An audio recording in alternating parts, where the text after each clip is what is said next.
Coucou tout le monde, j'espère que vous allez bien. Aujourd'hui on se retrouve pour une nouvelle vidéo et ça va être une vidéo wishlist concernant les livres que j'aimerais beaucoup avoir pour Noël.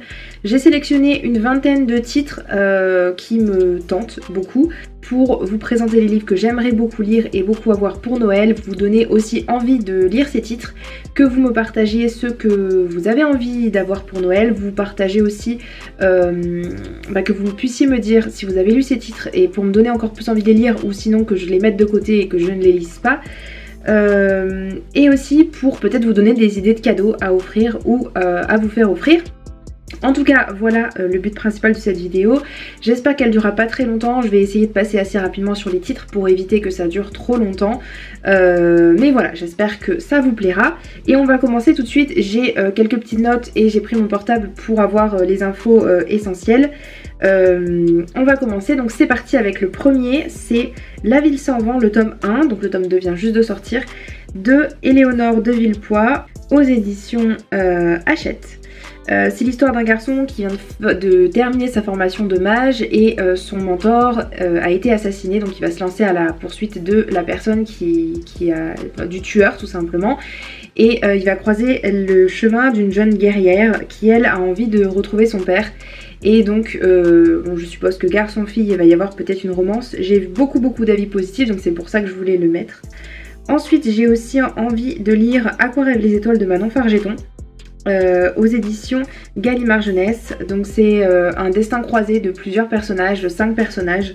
Je sais pas exactement plus que ça, mais ça m'a l'air ma foi très intéressant et j'ai envie de plus en plus de lire ce genre de livre. J'ai aussi noté Vampiria à la cour des ténèbres, qui est le premier tome d'une saga de Victor Dixon aux éditions Robert Laffont.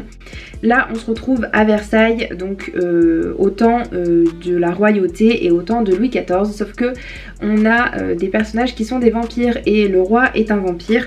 J'en sais pas beaucoup plus mais ça m'intrigue beaucoup, j'aime bien Victor Dixon, donc ma foi pourquoi pas essayer cette nouvelle saga de cet auteur. J'ai aussi noté Burn de Patrick Ness aux éditions Pocket Jeunesse. C'est cette fois-ci une histoire de dragon. J'en sais pas beaucoup plus. La couverture est très intrigante. Je connais Patrick Ness pour plein d'autres de ses ouvrages qui sont globalement assez ancrés dans la réalité, mais où il y a toujours un petit côté fantastique. Et là, je sais pas. Ma foi, j'aimerais bien essayer de voir ce que ça peut donner avec celui-ci. J'ai aussi noté Ma fureur de Jenny Donham aux éditions Pocket Jeunesse.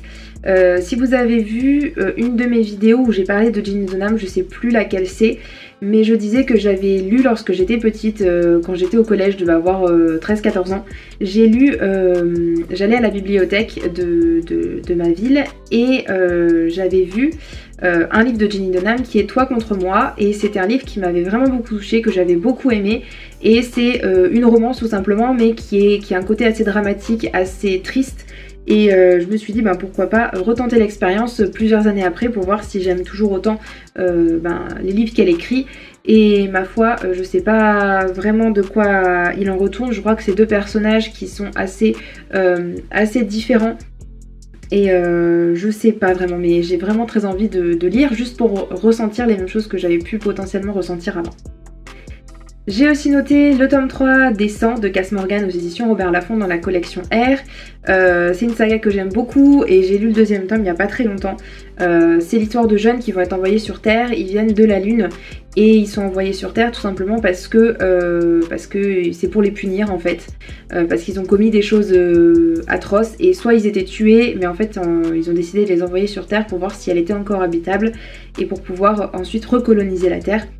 Ma foi, moi j'aime beaucoup et du coup voilà, j'ai très envie de continuer. J'ai aussi noté Falling Again de Morgane Moncomble aux éditions Hugo Roman dans la collection New Romance. C'est l'autrice de ces deux romans-là que j'avais adoré. Si vous êtes fan de romance, je pense que vous les connaissez déjà. Et si vous ne les connaissez pas, jetez-vous dessus parce que ils sont vraiment fous. J'adore vraiment ces romans. C'est l'histoire de retrouvailles d'un garçon et d'une fille qui se sont connus lorsqu'ils avaient une dizaine d'années et qui se retrouvent 10 ans plus tard, 10-15 ans plus tard. Et j'aime beaucoup ce genre de schéma, donc ma foi, je pense que ça pourrait beaucoup me plaire. J'ai aussi noté Le Flocon de Santini Bertrand aux éditions Gallimard Jeunesse. C'est un album qui a l'air vraiment très beau. Je sais pas exactement de quoi il retourne parce que le résumé est très succinct. Mais en tout cas, c'est la personne, l'illustrateur, c'est celui qui a fait les dessins des couvertures des Fiancés de l'hiver. Donc ces couvertures là, si vous voyez pas trop de quoi je veux parler, c'est vraiment super détaillé et moi j'adore, voilà, j'adore ce style là. Donc je me suis dit bah pourquoi pas. J'aime bien en plus lire des styles différents et je me dis que j'aime bien les albums. Enfin ça dépend lesquels aussi, mais disons que celui-ci m'avait l'air pas mal. J'ai noté Féline de Stéphane Servan aux éditions Rouergue. C'est l'histoire d'une jeune fille qui est une des premières jeunes filles à avoir une mutation dans son corps qui fait que y a des poils qui lui poussent de partout comme une sorte de fourrure d'animal. Ça m'intrigue vraiment beaucoup et j'aime bien Stéphane Servan. J'ai lu Sirius de Stéphane Servan que j'avais beaucoup aimé, qui était un peu une histoire sur l'écologie. Là ça n'a pas vraiment l'air d'être la même chose, mais ma foi j'ai envie d'essayer de voir ce que ça peut donner. J'ai aussi noté Ceux qui ne peuvent pas mourir, donc qui est de Karine Martins. C'est une histoire un peu d'enquête. J'ai pas vu beaucoup de retours, mais ma foi la couverture m'intéressait pas mal. J'ai aussi noté Achetante de Clémentine Beauvais aux éditions Sarbacane dans la collection Exprime, je crois bien. J'ai lu Clémentine Beauvais il y a pas longtemps avec Songe à la douceur que j'avais adoré. C'est un de mes meilleurs livres de 2020, donc si vous ne l'avez pas lu, n'hésitez pas à le faire. Là, c'est l'histoire d'un garçon qui va aller dans un centre pour personnes qui ont Alzheimer et il doit reconstituer un village des années 1960 pour faire comme s'ils étaient vraiment dedans et ma foi ça m'a l'air très intéressant et si je retrouve la plume de Clémentine Beauvais je pense que je vais vraiment apprécier. J'ai aussi noté Hôtel Castellana de Ruta Sepetys. C'est un roman historique avec un jeune homme qui va se retrouver en Espagne, qui est là pour faire des photos, qui adore vraiment tout ce qu'il voit en fait. Et il y a une jeune femme qui habite en Espagne, qui est espagnole, et du coup qui va lui montrer tout l'envers du décor. Et moi je suis pas trop fan de tout ce qui est historique, mais pour le coup, Ruta Sepetys, j'aime beaucoup ce qu'elle fait et j'ai lu Le sel de nos larmes que j'ai vraiment adoré et j'ai vu qu'il y avait un autre livre qui date de plus vieux, je sais plus son titre mais qui a fait beaucoup parler de lui et qui est un coup de cœur pour beaucoup de gens, donc je me fais pas trop de soucis pour celui-ci. J'ai aussi noté La couleur du mensonge de Erin Beatty. C'est une trilogie qui est terminée chez Lumen et je l'ai toujours pas commencé, mais ça me fait beaucoup envie. C'est une dystopie, je pourrais pas vous dire exactement de quoi ça parle. C'est une jeune fille qui doit se marier avec un homme pour faire élever sa condition sociale. En gros, elle est orpheline, je crois, elle a pas vraiment de possibilité de faire quoi que ce soit. Et il faut qu'elle se marie à quelqu'un de plus riche, de plus important qu'elle pour pouvoir essayer de s'en sortir. Je sais pas vraiment plus de choses, mais ma foi ça m'a l'air très intéressant. J'ai aussi noté L'été où je suis devenue jolie de Jenny Han, donc qui est une trilogie qui date un petit peu. Jenny Han, c'est l'autrice de la saga À tous les garçons que j'ai aimé, que je n'ai pas lu, mais j'ai vu les films Netflix et j'ai plutôt j'arrive pas à prononcer, et j'ai plutôt beaucoup apprécié. Je trouve que c'est très mignon, très tendre, etc. Si on veut pas se prendre la tête, c'est vraiment sympathique. Donc ma foi, pourquoi pas essayer ce livre-là et voir un peu ce que ça peut donner. J'ai aussi noté le tome 2 d'Un palais d'épines et de roses de Sarah J. Maas.